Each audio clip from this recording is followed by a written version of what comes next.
আলোহা বাংলাদেশের আয়োজনে ৩ ও ৪ এপ্রিল রাজধানীর বসুন্ধরা আন্তর্জাতিক কনভেনশন সিটিতে অনুষ্ঠিত হলো ১৮তম জাতীয় পর্যায়ের অ্যাবাকাস ও মেন্টাল অ্যারিথমেটিক প্রতিযোগিতা। এই প্রতিযোগিতায় সারা দেশের ৬০০টিরও বেশি স্কুল থেকে প্রায় ৩,৪০০ শিক্ষার্থী অংশগ্রহণ করেন। ২০০৮ সাল থেকে বাংলাদেশে আয়োজন করা হয়ে আসা এই প্রতিযোগিতার উদ্দেশ্য শিক্ষার্থীদের দ্রুত ও নির্ভুলভাবে জটিল গাণিতিক সমাধান করার দক্ষতা যাচাই করা।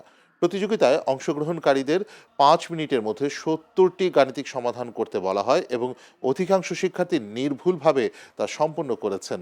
আলোহা বাংলাদেশের ব্যবস্থাপনা পরিচালক আলী হায়দার চৌধুরী জানান, বাংলাদেশের ভবিষ্যৎ গড়ে তুলতেই এই উদ্যোগ, যেখানে শিক্ষার্থীদের জ্ঞান ও দক্ষতা উন্নয়নের মাধ্যমে আগামী দিনের নেতৃত্ব তৈরি হবে।